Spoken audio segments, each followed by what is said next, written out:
Coming up on this podcast, powered by PointsBet, we are up to the Carlton Blues in our season preview. We are joined from Terry from the Blue Abroad, who is the number one Carlton nuffy on all the land. He is awesome. He really puts me back in my place when we talk about the Blues, Das. Yeah, Jev, it was good to shut you up a little bit. Jev, we got the Flaggers tees. They're always available. It's a new season. Everyone's zip and zip. You know where to find us at 100K Sports. Like and subscribe. You can find us on Apple, Spotify, and YouTube. Guys, share this across to anyone you know that's a Carlton supporter or maybe a Carlton hater. Really helps out the pod a lot. Welcome back to the 100K podcast. Our season previews are sponsored by PointsBet. On board again this year. Special guest today, Das. We're up to the Carlton Blues. As always, with me, Darcy Bard. How are you, mate? Jev, I'm good. I'm really excited for this one, but we do have a very special guest for the 2025 Carlton preview.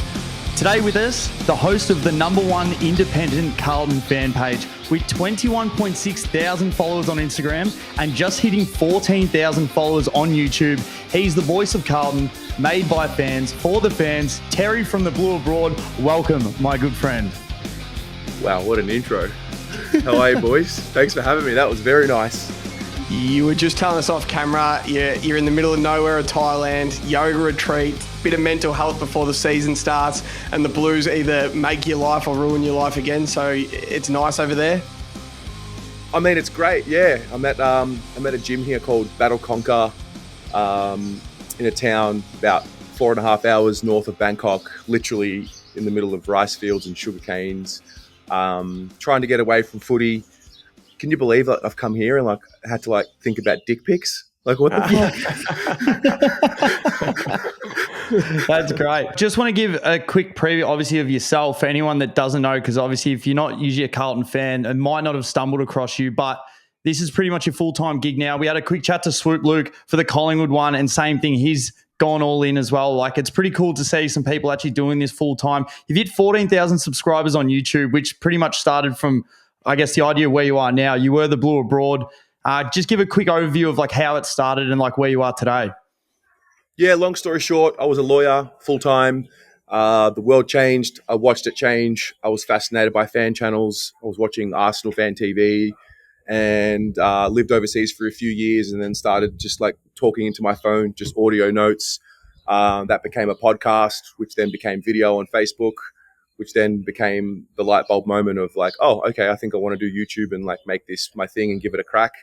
Came home just in time for lockdown, but that was the silver lining because of fan cams. Everyone was at home. And then, just grinded away, chipped away at it, and then quit my full-time job in June 2023. And this is what I do. I think I can say I'm a professional fan. I'm a fan. Awesome. I'm going to get paid to talk about the team. But that's awesome. Which is so good. And obviously being a few games with you, when I'm having a chat with you, every Carlton fan walks past, they know who you are. You're like the godfather of Carlton, of this era. Everyone knows who you are. You've honestly been the voice of Carlton, for the fans. So, yeah, awesome to have you on today. Let's quickly, a quick overview of last year. We finished 8th, so we just scraped in with a record of 13-10. The last 2 years, good start, then a shit middle, and then we've slowly just whether creeped into finals or just missed out. So the first question we usually go through, competition A-graders. So these are the best of each team. Who do you have for Carlton? That relates to the comp. Yes. The whole competition. Not just Carlton. Yeah. So I think Charlie Curnow, Harry Mackay, Jacob Wiedering, Patrick Cripps, Sam Walsh are definitely competition A-graders. Yep. Jev? So I'm probably a little more skeptic as not a Blues supporter, but I do have a separate category. I call them competition diamonds. I think there's 5 players that are clearly better than the rest of the competition, and Pat Cripps is one of those. Lachie Neale, Nick Dacos, Isaac Heaney, and Marcus Bontempelli are competition diamonds. And then my only other 2 competition A-graders at the Blues are Charlie Curnow and Jacob Wiedering. I think they're both top 3 in their position. But that's it for me, just the 3 for me. Das, who did you have? Yeah, last year I think I had all 5 with the potential of Tom de Koning maybe being into that. We weren't sure. But this year I've just gone the 3. So same thing. I've gone Cripps, Curnow and Wiedering. Wiedering's unbelievable. So glad that he finally got his All-Australian. We know how good Charlie Curnow's been.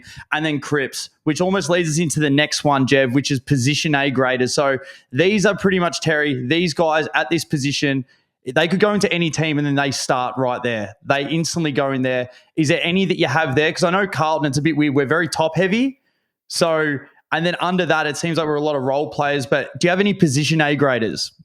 I still think Harry Mackay is in that bracket. I think every team would die for a Harry Mackay. I think because we have Harry and Charlie, sometimes that can maybe take the gloss off one of them. But yeah, maybe say those four. Actually, Sam Walsh would play in any midfield too. Yeah. Jev? Yeah, I've got Tom De Koning as a position A grader, as a ruckman forward. He was still super young last year, but now he's, that's his position now. So if I'm projecting, I think he's going to be a star. I've got Harry Mackay as a position A grader as well. If you've won a Coleman medal, if you kick basically 40 to 50 goals every year, you are a position A grader. And I've got Sam Walsh question mark. He didn't play till round 5 last year. I don't think at any part of the season he was a top 20 midfielder in the comp. I thought it was his worst. It was an average year for Sam Walsh. He's coming into this year injured already. I'm worried about him. So I'm going to be a bit more skeptic. I've got him written down as Sam Walsh question mark in my position A graders. We all know when he's at his best, he's as good as anyone. But I'm just going to be a little more skeptic and slower to the party on Sam Walsh this year. What about you, Das? Yeah, last year I had Harry Mackay as like a potential competition A grader because he'd won the Coleman, but he's definitely the position A grader. So if you look at the last 4 years, people that have averaged the most amount of goals, so Jeremy Cameron, Jev, the last 4 years has averaged 55. Danaher's averaged 51. Curnow's averaged 51, which includes his 21 season where he only kicked 2 goals. Larkey, 49. Jesse Hogan, 45. And then you got Harry Mackay at 44. So he's definitely at that table as a position A grader. And then Sam Walsh, Jev, 100%. We just need to see him get his body right because it's actually pretty scary. So he's only 24, which he's still really young. He should be coming into his prime. Won a Gary Ayres medal, but he won his All-Australian back in 2021. That was 4 seasons ago. He was just a kid, and the last 4 years have been really rocky. I agree, Jeb, 100%. He just needs to get his body right before we see the best. But as they always say, these soft tissue injuries, they don't get better as you get older. So at his best, he is, but that's why I put him as a position A grader. But I actually don't mind the question mark on it, Jeb, because he just has to get his body right this year, doesn't he? Yeah, 100%. And then, Terry, have you got anything to say on top of that? Jeff, I'll see you at the Sam Walsh party at the end of the year, mate. I can't wait. Oh, that's good. I've got one for you, Terry, just quickly. We did our Brisbane preview and I created the Will Ashcroft bar. I think Will Ashcroft is about the 15th to 18th midfielder going into this season, but he's also 20 years old. And I've been asking people, who would you rather? Will Ashcroft? We asked Swoop Luke, who would you rather this season, Will Ashcroft or Jordan De Goey? I asked myself, who would I rather, Will Ashcroft or Errol Goulden? I was there grand final day. Who would you rather in 2025, Will Ashcroft or Sam Walsh? That's not a real question. That's a Sam Walsh, mate. What? Dog, what's going on here, mate? What's this Sam Walsh questioning? What's going on? No, I like it. Answer it, Terry. Who are you taking and why? It's Sam Walsh because it's just easily Sam Walsh. I don't know. It's Sam Walsh. Is it like a genuine question or is this a wind-up? No, I love your confidence and conviction in answering the question. If you ask me Will Ashcroft or Isaac Heaney or anything, I'd be the exact same with that answer. I'd probably take Will Ashcroft if I was a Blues supporter. I'm worried about Sam Walsh, but I'm not, and you are, and I love your confidence in answering that question, and you back your man. Look, I love Ashcroft. Already overcome a big challenge with the ACL. Sam Walsh, maybe I've got the blue tinted glasses on. I just think he's all class, and considering what happened with his injury last year, what he was able to do, I think goes to show that he's got that ability to play through pain and adversity. And yeah, like you guys said, if he gets a clean run at it, I think he'll remind the league why he's in that top 10 bracket. No, I love it. So this question, obviously they're a little bit talking about the high end play. So this is the one where your expertise is going to come into it. Notable role players. So a few that I spoke about last year, went through my notes, like Doherty, Newman, obviously scratched for this year. Cottrell, Blake Acres, guys that do team roles. Is there anyone that you absolutely love as a notable role player for the Blues, or there's someone that you've seen pre-Christmas that you think will play a massive role for the Blues in 2025? I love Lockie Fogarty and Matt Cottrell. I love what they both bring different skill sets. I think Fogarty, well, actually both of them, I think they do the basics pretty well. They're not superstars in their own right, but Fogarty's obviously had to learn a new role as a pressure forward, we'll call it. But yeah, I personally love watching him and Cottrell go about it. Yeah, they just seem like they get it done each week. One thing I wrote about Lockie Fogarty was the main one. It's not a sexy game that he plays. So last year he only averaged 11 touches a game, but there was a stat that was going on for a while. When he's in the team, we win. So I went back and looked at it. The last 26 games he started, we won 20 of them. So there's something in that is just like every time he plays, we just get it done. I remember they kept saying it. I went back through and looked. I'm like, but when he's in there, he just tackles, pressures, a lot of half touches, like knock-ons and bumps off the ball. So he's 100% a role player that I hope can get his body right and can play the entire season. Jeb, is there anyone of the Blues that you love? We know we love your role players. Just the role players with the Blues. This is like the Blues are the absolute like epitome of when these guys are good and playing their role, you guys are really good. And I'm pretty sure they call it when the cobblers are cobbling, basically, and you're just letting your A-graders be A-graders. But when they're bad, and when they were bad last year, it stood out so much. So, yeah, your Matt Cottrell, your Ollie Hollins, your Mitch McGovern, your Adam Sard, Lewis Young, Elijah Hollins, just a few times when it wasn't going great, geez, they looked like bang-on average players. But when you're flying, everyone lifts and the A-graders lift and, you know, tides lift sinking ships, whatever that saying is. They were good players. There's two other blokes, Terry, that I wanted to ask you about, and they're a mix of role players, but then really good footballers, and that's Blake Acres and Sam Doherty. You probably saw a bit of Sam Doherty before Christmas and maybe a little bit after. How's he looking? I just want to know about Sam Doherty, Terry. I mean, I think he's fit. I think the fact that he was able to come back and play in that final, I know there's been debate about whether he should or shouldn't have, but the fact that he did is pretty remarkable. I think more than ever, we just need IQ, footy IQ, and, you know, leadership on the field. I think he's like having a coach out there, similar to what the Pies get from someone like Scott Pendlebury, just around stoppage, setups, voice, talk. I think that's his most valuable asset, and he's a pretty handy footballer. I think he was slated to go back to that forward wing role that we were going to do last year, but maybe now with Nick Newman going down, he might go back behind the ball, which is not the worst thing. As for Blake Acres, I'll be honest, when he first got to Carlton, I hadn't watched much of him. I saw a bit of the end of his Fremantle experience, played some good footy in those games late in the year. I mean, he's been awesome. I don't know where you guys categorize him in the league, but I think for the wing spot, I think he's right up there with some of the best in the comp. We just almost cut out there, but yeah, on Blake Acres, it's almost like sometimes he'll shake hands and then they just go their separate ways, his opponent. Like sometimes they might get a lot of the ball, but he does as well. But the number one thing that I love, he always gets back. He's that last line of defense. He's always there to help defense first before he then actually tries to front run. Yes, his opponent might get a fair bit of it, but I love he does a lot of his work back behind the ball and he's an absolute gut runner. Jeb, I know you wanted to mention, so the next category is the young guns. Is there anyone from the Blues that you love? Talk to me about Jagger Smith, please, Terry, because I believe the Blues traded up to pick 3, thinking they were getting Finn O'Sullivan, and they didn't get him. But then there's whispers the Blues had Jagger as their number 1 pick on their board, so you guys think you got the best player in the draft. I'm worried you drafted another Paddy Dow with Jagger Smith at pick 3 when you wanted Finn O'Sullivan. So talk to me about Jagger Smith.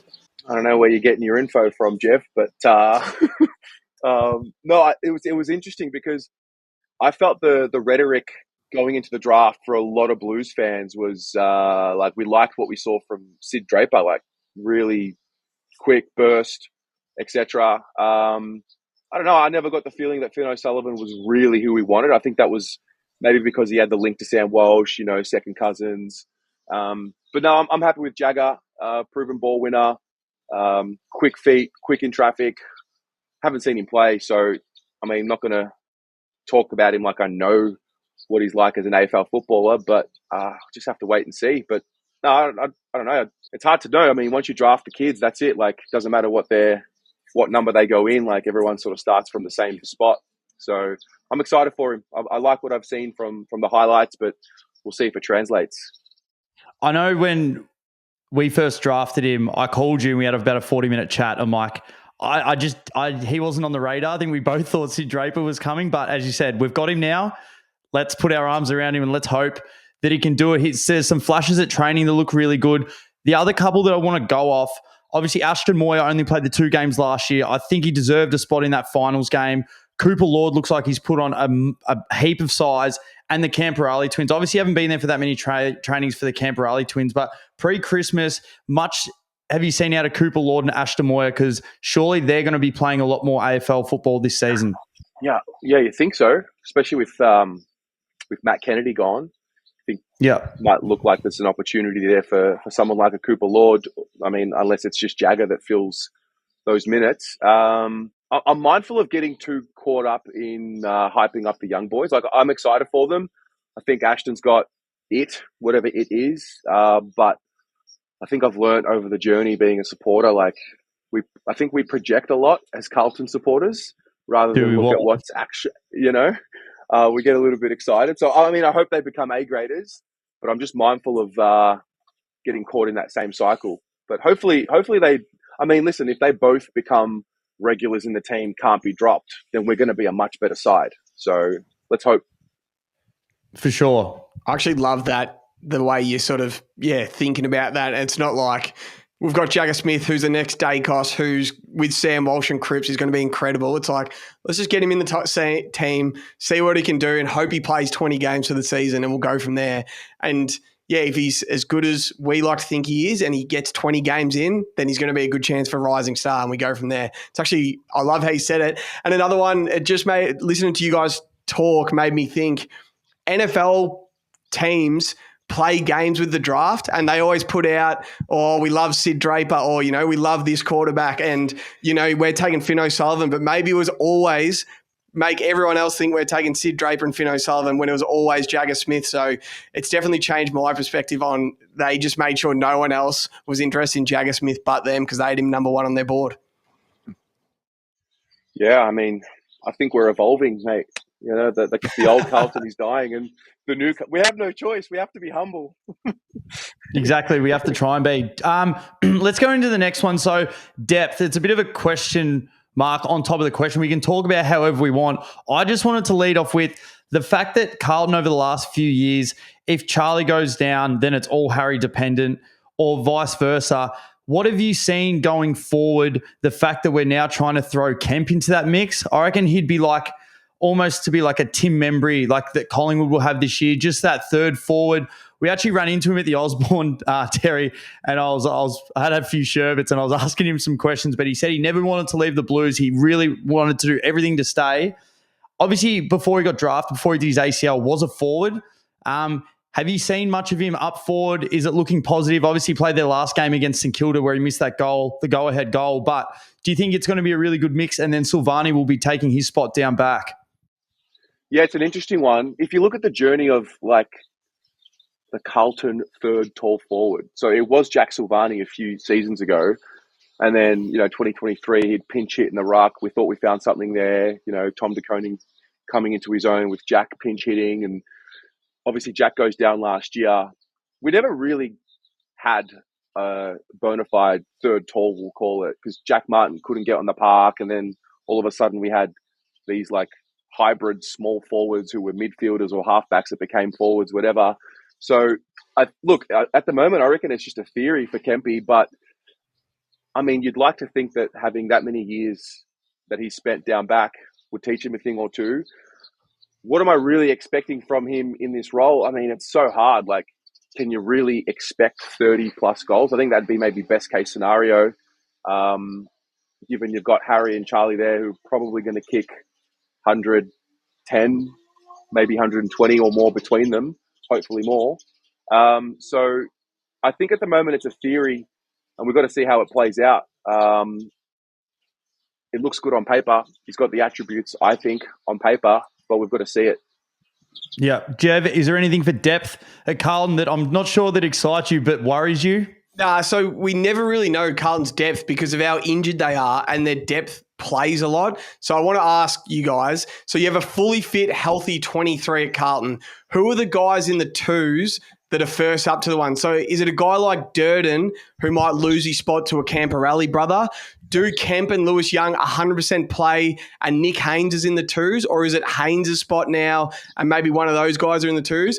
Are we going to see more Cooper Lord and Ashton Moyer and maybe less Chincotta and Orazio Fantasia? These are some questions I've got for you, Terry, who watches training, and you as well, Dus, who doesn't miss a game. Like, are we going to see maybe lesser guys we saw a lot of last year and some more youth? Is it going to be a mix? What do you think of Nick Haynes? Is he taking Lewis Young's spot? Terry, you go first. I love Nick Haynes personally. I think my opinion is if we were picking a team to play tomorrow, I would put Nick Haynes in. That experience, I mean, it's that win now window that we're in. There's maybe a handful of teams that believe they're in the window. I believe we're in the window. I think we're capable. I think we've got the list to give it a nudge. So yeah, I'd be playing personally Nick Haynes. And wow, it's a great question about, Durden and co. I think Durden finds himself in that bracket like 23rd to 28th picked. So I'll start with Nick Haynes in. Das, maybe you can make the next selection. Yeah, well, it's so hard for the back line. Well, now that Nick Newman's down, so Silvani will definitely be playing. You've got Cowan that had a really good back end of the year as well. Wiedering, Sard will be there off the back line. But then some other guys, it's like, then you've got that Jordan Boyd that's that other small. Will we see Pitnet as much, or are we just happy to, rather than playing both of them, we're happy with Tom DeConing? Because I feel every time he just played by himself, we were so much better. And yeah, like same thing. Once one domino goes, we sort of have to reshift. Are we going to be playing Williams back? Because I personally love him forward a lot more. Yeah, Jev, it's an interesting one, but we do have those kids, as you did mention, like Chincotta's not in this best side at the moment. So he probably won't be playing. But then, as you said, Moya, the Camperali twins, you got Jagger, who I think everyone's projecting to start. And then even we got Jackson Binns that only played the last game or 2 games of the year, who apparently is going above and beyond at training to really try and solidify a spot. I think it's his third or fourth year in the system that he actually wants to get some games, or else he'll probably be on the way out. But love to try and get some continuity in this group because it feels like we never get it. I'll ask you quickly, Terry, in a perfect world, are you playing DeConning and Pitnet with, say, Pitnet getting subbed out late every week, or are you playing DeConning and Silvani off halfback and he just plays his 5 minutes a quarter and DeConning does 90% of the load? In a perfect world, DeConing does most of the load and he has the capacity to do it, I think. Yep. I agree. I think we're there. But I reckon a heap of this year we will see DeConing and Pitnet, but I'm thinking your first final, is it just DeConing and Silvani and you're getting another runner, like you're adding Moya, Lord, Jagger Smith, and you got a lot more speed rather than carrying Pitnet. But yeah, I probably agree as well. I'd just like to see it to be DeConing 90% of the time. And that gets me into the next question, Dark Horse All-Australian. So Points Bet are letting us bet on All-Australian this year, Terry, and mine is Tom DeConing at $5.50 to make it the All-Australian as a ruckman. I think if he plays 20 games as a number one ruckman and the Blues are as good as you guys are hoping, I think the spot is basically his. So who have you got for your Dark Horse All-Australian? Das, I'll let you go first. Jev, it's funny enough because I actually had the same, and I hate that he's only $5.50. I hate that he's above Gawn. I hate that he's already the third favourite ruckman at $5.50, Jev. Like when I was thinking Dark Horse All-Australian, who's someone that could leap up? The fact he's already a third favourite and he hasn't even played a full season as a ruckman, I hate. But still saying that as a dark horse, I just want to say, so he went on a 5-game stretch last year where he played sole ruckman. We were 4-1. The one loss was to the Giants at the Giants where we shut the bed. He had 116 disposals in 5 games of footy as a ruckman. So he was averaging 23 touches a game, which when you think about 116 touches of the footy, that's a lot. He was dominating and he kicked a few goals in there, manhandled his brother. So I think he looks super dominant and he can rest forward. So as we mentioned, the depth with forward, if Kemp slides out, he can go back in. We put Charlie behind the ball. So I do love that aspect as a dark horse All-Australian, Jev. Terry, is there anyone else? I've got one for you. Real dark horse areas. I don't even know if there's a market for him. Have a look. Just put a little cheeky 10 on it. Elijah Hollins. Yeah. I'll look at it now. Yeah, no, he's got some tricks. He's got some tricks. He's got tricks. He's a goal kicker. And I think one of the biggest things Carlton lack is a goal kicking midfielder. And I think he can do it. And I like that he's had, the season that just went, played, I think, every game that he was able to play, minus the suspension early in the year. Continuity's there. Another, touch wood, hopefully another full preseason.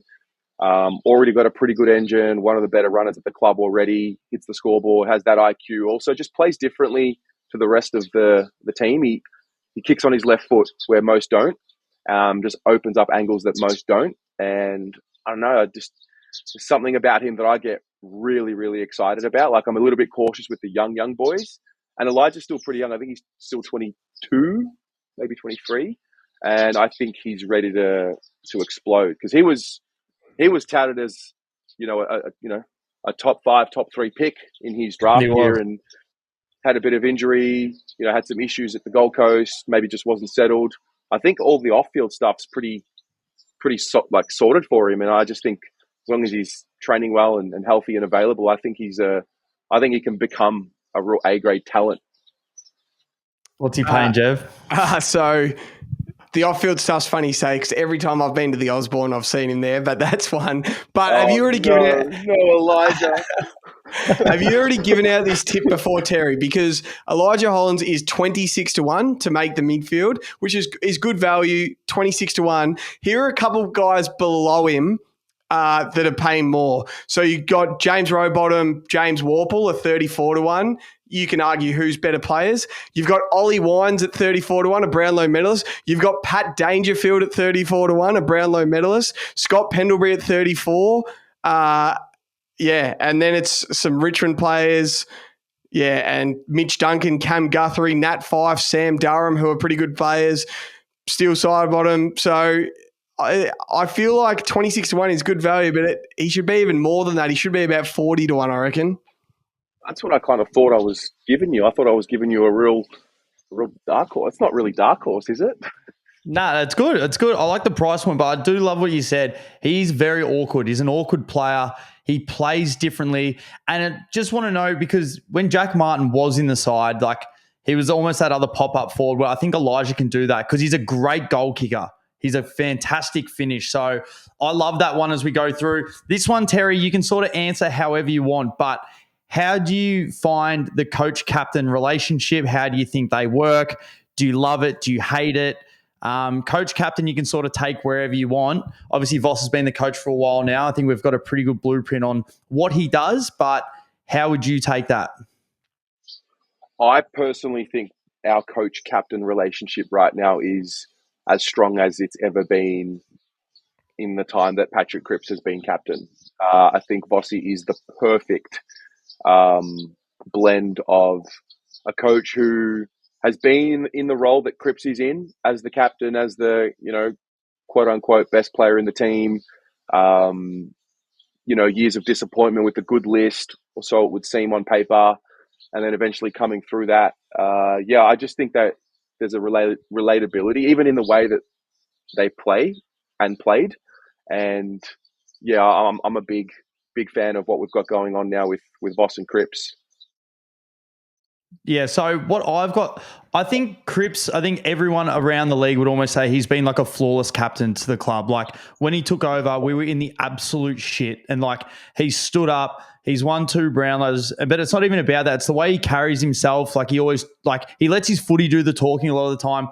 I was super high on Voss, but there's a few things like some selection integrity. I feel some guys always get the same role and a spot in the side. Like, I would have loved to splash Ashton Moyer in that final. Like, why not? And just bring back like some other players that are just on the cusp and they might be coming back after injury. The other thing is, so when he's on the bench, I feel when he's coaching from the bench, I hate the fact that he's always just crossing his arms when players are coming off. He like doesn't even look at him, and he's just like stern all the time. Like, I feel if you're on the bench, like, coach from the bench a little bit more, like, look like you're actually talking to the players, because he always just looks like he's pissed off. And I know the cameras aren't always on him, and that might be the only bit that I see. But when I'm at the games and I watch, it just looks like like interact with the players a little bit more. So you're trying to be a little bit too much of a hard ass, like communicate a little bit more. But I mentioned it on the last pod. So there was a saying that a guy said the other day, General Bob Carpenter. He said, if you want to extinguish all critics, a Gatorade shower is the thing for that. So Vossi needs to win, because if we don't win early, I feel the pressure's going to be on. So I just want to see this year that maybe if we are splashing the kids, it's because people are playing shit. Get them out. Let's try and add a little bit more flair. But I think Cripps we can't fault. Jev, is there anything on Vossi or Cripps? Yeah. Captain, you cannot say one bad word about the captain. He couldn't have done any more as a leader and a player on and off the field the last couple of years. It's the coach I've got the question mark. I personally think, and we're going to look at the schedule in a second, but there's a world you guys start 4-6 when you probably should be 7-3 maybe. You lose to the Swans, or say you're playing the Swans round 10 Friday night at the SCG, and John Longmire is sitting unemployed up in the stands. I know Carlton supporters. I know they call Jared Waitley and Dwayne and stuff. If you guys are 4-6 and then you lose that game and you're 4-7, Carlton will offer John Longmire a blank check and fire Voss to hire John Longmire. I reckon if he doesn't start strong, the Carlton media and that big buzz you guys create will start turning on him, knowing John Longmire's out there. What are your thoughts on that, Terry? I mean, it's a fair thought, given that's how we behave. I'd like to think, and maybe it'll just be a big test of how much have we evolved as a club, like truly. Can we stick it out to the end of the year? I don't know. I'd like to hope that we don't do that mid-season and don't do the sacking of a coach mid-year. If we're going to make a change in some reality, then let's just wait until the end of the year, get all the information available about what the season has for us. I don't know. I think the pressure's, in my view, pressure's going to be on Voss, of course, but I think the head of our football department, I think, is under a bit more pressure than Voss, and maybe because he's not in the spotlight as much, doesn't get as much attention. But I'm looking at our head of football as the one that's under the most pressure at Carlton, because this is a department that he's built since 2018, and most, if not all, of his appointments are now gone. So I'm looking more there than Vossi at the moment. I'm pretty confident about Vossi personally. I think he's the right man, and we just got to ride the wave with him. Yeah, you've made me confident, like a bit more confident in him as well. And I think firing a coach mid-year is quite an embarrassing thing to sort of do. And as much as you call for it, the best teams don't do that. And it's like, even if you're going to get rid of Voss, just let the year play out, give him his chance, and then do the mature thing. And at the end of the year, it's go, we're parting ways. But when you do it in the middle of the year, it just creates chaos in the organisation. And you always want to hire the interim coach. You guys have already done that before. And it just, I hope for your sake, whether he's going to stay next year or not, he sees out the year and what he planned this whole preseason, you get the chance to complete it for the season. You've given me a bit of belief, Terry, because I thought John Longmire will, be on their radar, but I hear. Only last thing on that, is it Brian Cook? So was that his name that we got from Geelong? Is it Brian Cook? Yeah. Yeah. So obviously he did so much at Geelong. You just think there has to be a bit of confidence with what they built there. Vossi knows as a coach, he was in one of the best teams of all time. They know what a team should look like, how they should act. So you just hope it all comes together. And we look at things like Damien Hardwick. He was one more game away from being fired. And then they held on to him, and he looks like one of the best coaches of the modern era. So sometimes you just got to stick fat with these guys. And I agree, Jev, firing a coach mid-season. If we fire Vossi, what are we going to get out of that? Play out the season. And, as I said, let the results hopefully talk for themselves. For sure. All right, so next one. So, Terry, when we go through, so the strength of schedule, Fox Footy brought out the list of, so depending usually on where you finish, so say Brisbane finish top, they're mainly going to verse the top 6 teams. They're going to be their double-up games. So they've got the hardest schedule. So 18 would be the hardest. The Blues have the third-ranked schedule, so the third easiest, most favourable. So going through a few of the games at the start, so let's say the first 12 games. So we've got Richmond, hopefully we pants them. Hawks, look, we're going to try and want to get that one back, but still probably be difficult. The Dogs, we don't know where they're at. Collingwood will always be a good game. Then we've got West Coast, North Melbourne, Geelong, which is always an absolute belter. We've got Adelaide, St Kilda. Then we've got the Swans, the Giants, Essendon, West Coast, and North Melbourne again. So when you look at that, it's not like we're versing like a heap of Brisbane's. Like I know we've got Geelong, but that's still at home. We've got the Swans, one at home, Giants, one at home, one away. Jev, is there anything on this schedule that you look at, even the back end of the year, like the Suns at home, Port at home, Essendon at home to finish off? Is there anything in the schedule that you like or you dislike? So I agree. I do like your first 10 games. I think it's a real good mix of hard games, but then games you should just win. So, yeah, you play the Hawks at the G, the Dogs at Marvel, Pies and Cats at the G. That's bloody tough, but they're littered with Crows at Adelaide Oval, Tigers round 1. You got the Saints at the MCG, North, West Coast teams you should go 5-0 against. So, you know, are the Blues going to be in those hard games? You're just going to be 2-2, 3-1. You don't want to be on the wrong side of 1 and 3. But yeah, even as a massive Carlton skeptic, I can't see any really bad 3-game losing streaks on the schedule. It's littered with a lot of get-right games. So, like, you play the Swans at the SCG round 10, GWS round 11, then it's Essendon and West Coast, who should beat both of them. So I do like the way it plays out. Have you had a bit of a look at the schedule, Terry? Yeah, a little bit. I got caught in. I think I got sucked in a little bit last year thinking about our schedule. I thought our schedule last year was brilliant. And then obviously context always matters. New year, new things happen. In our case, we had a few shitty losses and then, compounded with like injuries. So at the moment right now, projecting what I see on paper, it looks like a great schedule, but you never know what's around the corner. Never know. And hopefully no injuries to us. And yeah, so I mean, it's ranked based on 2024 data. Is that right? The way it came out from Fox Footy? Yeah, 2024. Yeah. So in theory, it looks great. I looked at the fixture and I thought I saw 16 to 17 wins, but I also said that last year. So let's see. Keep punching the ticket. I love it. Next one. Do you have anyone in the gun? So whether you want to pump them up, whether you just want to just rev them up a little bit, is there someone in the building, like the GM, the coach, a player? Is there someone that you've got in your gun for 2025? Yeah, I want to G up Zach Williams. So nice. I think of all the recruits that we've had from, 2020 onwards, I think they've all had their moment or their year. Sard's been All-Australian. Chera, takeaway last year, I think he's shown some, pretty good form. I think McGovern started to finally get on top of his body issues. Zach Williams is the one that we haven't, in my view, just seen the best of him since he got to Carlton, and it's been quite some time now. So I'm backing him, second year off an ACL. He played, I think it was 18 games last year. If he can just continue that, he's doing a full preseason in his new role, and I'm going to pump him up. I think he's ready for a massive year, and I think he can become like a real barometer for the team. Is his role, Terry, basically going to be, stand next to Charlie Curnow, hope his man goes third man up, and he just kicks crumb goals all year round, and he's always out the back? Is that what we saw last year, where you always see him out the back in the goal square kicking goals, and like you need someone that does that role well? Is that what we're going to see a lot of him doing this year? I think, my best guess would be a bit of that mixed with the entry kick inside 50. Yep. I think most Carlton supporters watching and listening to this, we all have that same, that groan when the ball goes inside 50. It's like, oh, we all have it. And I think he can help with that, because I think he's got a nice, long, penetrating kick, so he'll hit the hot zone.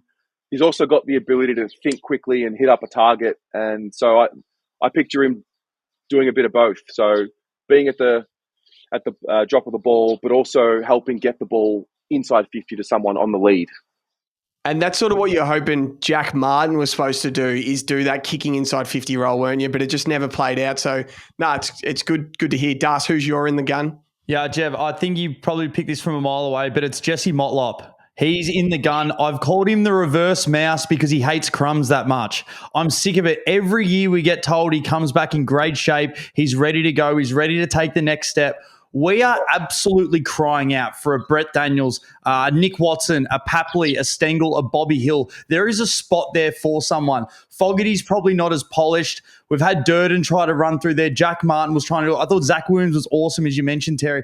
But Motlop, he showed glimpses, like the smallest of glimpses. He has to have a 35-plus goal season. He absolutely has to. You've got two beacons in the forward line.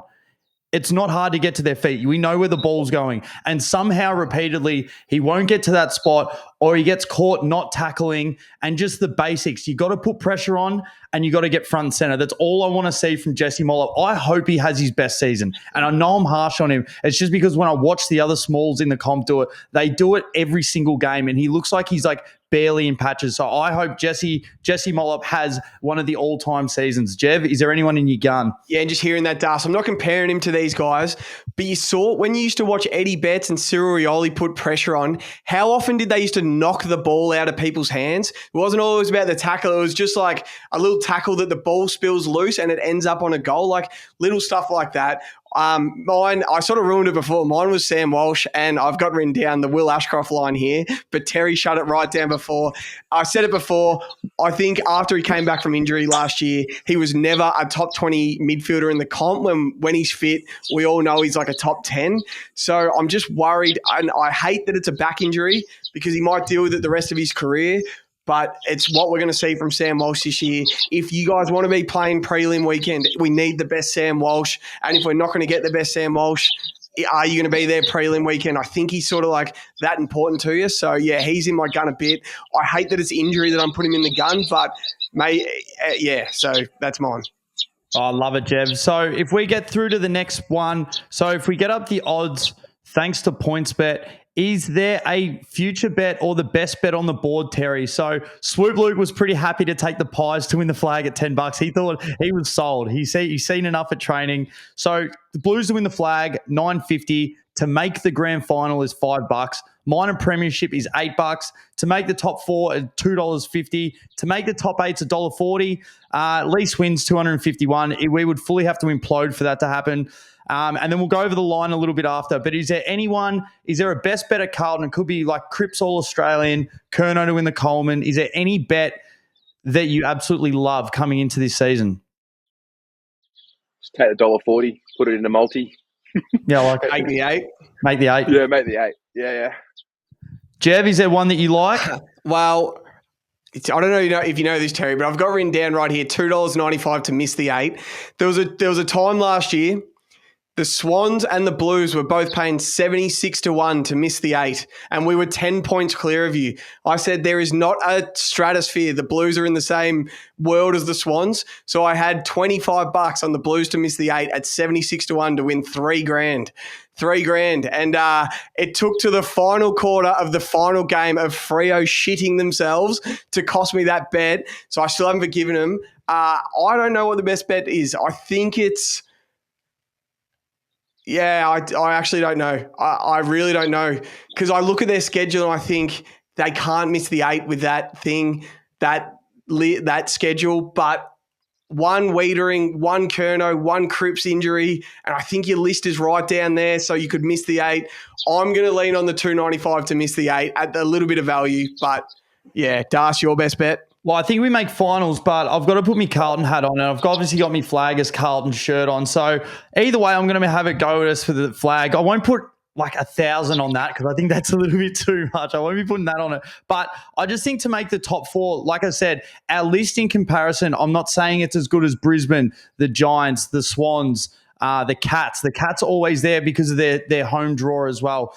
But the fact that we've actually got a really good run at it and we get to play some of these teams twice, like North, West Coast, Essendon, I think there's a world where we make the top 4, and that's at $2.50.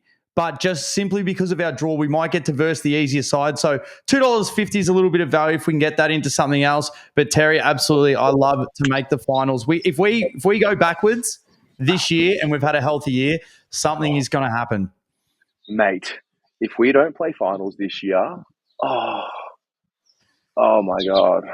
Oh, it's going to be a rough year on the channel for you. Scenes, mate. The scenes if we don't play finals. It'll be bad. So let's get into what do you see the floor of wins is. So for the Blues this year, if everything goes wrong, like we implode, where are we sitting at? How many wins? Obviously, you reckon you like about 16, 17. What's our floor of wins, you think? I think our floor of wins is 13. Either way. Yeah. So we're pretty much a final side either way. So we're bang on that line. Jev? Yep. Yeah, I wrote last year you won 13 games. I think you're one injury to either Cripps, Wiedering or Kerno away from being like a 9-10 win side, unless Jagger Smith is seriously that guy and you can see the Nick Dacos in him, even if he's like Dan Houston good. But yeah, I think if Cripps went down and Walsh still isn't fit, I can see you being a 9-10, probably a 10-win team. I wouldn't say 13 is your floor, but I get it from your point of view. That's more me. What about you, Darcy? You about the same as Terry? Yeah, I went 11. I was like, same thing. If we lose those big key pillars, I mean, like in an absolute worst world, like we literally implode. Like Freo, we thought was still a pretty good team last year and they won 12 games.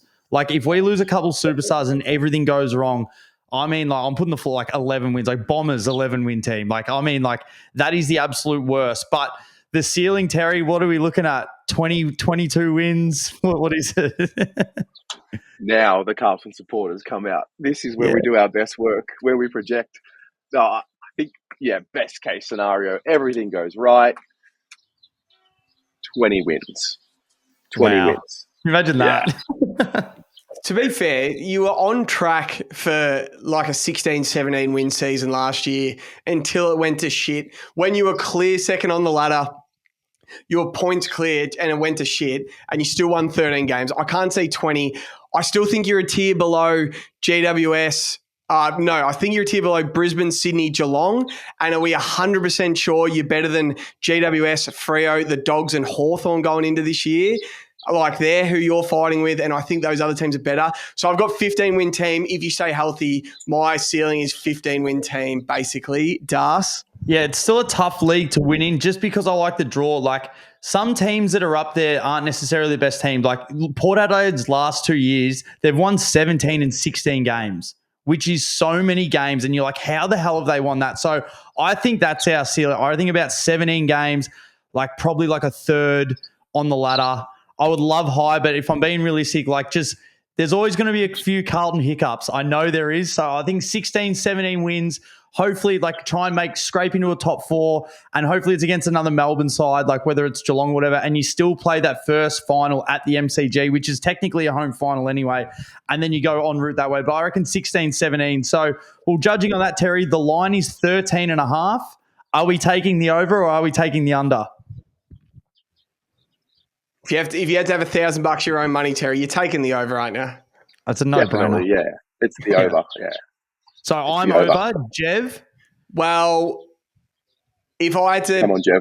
put money on one side, I would take the over. But it's a bit of, I think you're basically a 14-win team, so it's sort of like I'd be sweating my bet the whole year. But you shouldn't be any lower than a 13-win side. No, like, we shouldn't. You're right. You're going to be a 13, 14, 15 win side in my thing. And it just depends how good Hawthorn really are, how much Freo jump, how good the Dogs are again. And then if those elite teams stay elite. But yeah, that's the difference when you finish in 4th and 8th again sort of thing. But it's probably leaning the over that 13.5. 100%. So one other question, or a couple of little things, Jev, if anything comes to your mind for Terry before we wrap up, we really appreciate your time. Any words, because obviously you've got the ear in the corridor at Carlton. So even though you're overseas, you're still hearing things. People are messaging you. Sauce looking good to play backline, you think? You think it's just like, obviously he's going to get a lot of comparison early. He's not lightning fast, but can he just hold down, you think? And then how do you think his role will be in 2025? Because I'm excited to have him back because I actually do rate him. His commitment to each contest is unquestioned. So I think what he lacks in speed and those sort of attributes, he makes up with his his resilience, his determination, and the effort, we'll call it. I don't know. I think I'm getting more in terms of like things that I'm hearing or people that are texting through. I'm hearing more about just Tom De Koning about to sign and about to be announced. So let's just hope that that's true, and it'd be great to get that done before the season starts, and then we can start. We've already locked in Ches for 5 years now. Sardi's locked in for next year, so I think De Koning's the big one, and then we can start. We've still got like 15 or 14 out of contract, so want to get Tom De Koning signed, and yeah. But I mean, I'm excited for Jack, and I hope it works out. Is there anything to worry about Charlie Curnow injury-wise? So he had the ankle at the end of last year. He's been on a bit of a slower start to training. Do we have to worry about him at all, or is he round one good to go, 100% good to go? I think so, unless the club are managing the expectations of his storyline. Seems like he'll be good to go. Seems like it was a pretty minor surgery, and I think Charlie's just become one of those players now that, I mean, he's that talented that he's always going to be one of the best forwards, if not the best, in the competition every year that he plays, so long as he's not injured. I think he'll be right. So, usually to finish off, we don't know if we can get these bets put on the PointsBet website, but me and Jev come up with a happy fan-friendly multi. So, in a perfect world, so if you're a Carlton supporter, you head over to the PointsBet page. Hopefully, we have a 100K banner. You can go down and find your team. Jev, what are some things you reckon? I think top 8, that's not $1.40 is not that friendly. Why don't we go top 4, Jev? So, Blues to make top 4. I think most Blues fans will get on that. So that's $2.50. Is there another leg that you chuck in there, Jev? Probably either Pat Cripps to make All-Australian or Pat Cripps to finish top 3 in the Brownlow again. If you have 45 votes, unless they completely overhaul the way they vote, he's going to poll 30 votes again next year. So if we could get Pat Cripps to finish top 3 in the Brownlow at another like $3. And then Terry, a leg from you, just anything you want to see. It could be Curnow, another Coleman. It could be Harry Mackay and Charlie Curnow to both be top 5 in the Coleman medal at the end of the year. It could be to make the grand final, or it could just be you're over 13.5. Is there anything? It could be Elijah Hollands All-Australian. Oh, that'll bump it up nicely. Let's do that. Elijah Hollands All-Australian. And if we're not going to put that in, what would your other one be, did you say? Charlie Curnow, 70-plus goals. That's awesome. Like it. So Blues to make top 4, Cripps top 3 in the Brownlow. Cripps top 3, and then Curnow to kick 70-plus goals. If I'm a Carlton fan, Jev, I'd pretty much put that on every year anyway. So if we're getting like 20 to 1 or more on that multi, like 30 to 1, Blues supporters are having a tenner on that. Terry's having a tenner on that. Absolutely, and you ride that out for the year. Terry, we really appreciate it. Can you just give the fans a quick rundown on where they can find you as well? Yeah, so just on YouTube, Blue Abroad, also on Instagram, TikTok, Facebook. But I mean, the magic happens on YouTube. Tune in this year. All the live shows that we do every night. Might have lost him right at the end. Wait, Terry, can you say that again? I think we might have just lost you with your audio. So where can we find you? Yeah, so just mostly on YouTube, Blue Abroad. I'm also, Facebook, Instagram, TikTok. But the magic happens on YouTube. We've got all the live shows every night throughout the season.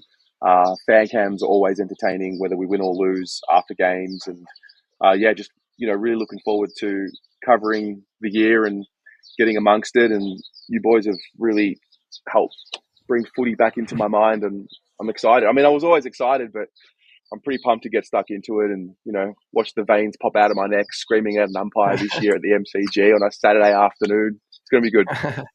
And what games? So we see you at every Melbourne game. Is there any interstate games you've got locked in yet, or you're not sure? Where are we going to see you this year at Blues games? Yeah, I'll be at every game in Melbourne. Interstate, I've never been to Perth, so I might make the trip over this year. We've got a game against the Dockers over there, so I might make the trip up to Perth. Gather Round, not sure yet, potentially. I don't love interstate games, if I'm honest. Just because in Melbourne, I come home, I've got the studio, it's all set up perfectly, and we get into the fan cam straight away. So but if we're in a final interstate, I'll be there. Otherwise, see me at the MCG or Marvel. Perfect. Awesome. We can't wait to have a beer with you. Absolutely. Hey mate, really appreciate your time. Thank you, and let's hope everything we've gone through today can come through, and we can do an end of season review while we're holding the cup. We're going down Lygon Street, and we're just partying all night. Thank you, Terry. The three of us, the Sam Walsh party, the Sam Walsh return to All-Australian party with Jeff. It's going to be great. Awesome. If he makes it, I'll be wherever you need me to be, mate. Thank you for jumping on, Terry. We appreciate the time. What are you prepared to lose today? For free and confidential support, call the number on the screen or visit the website.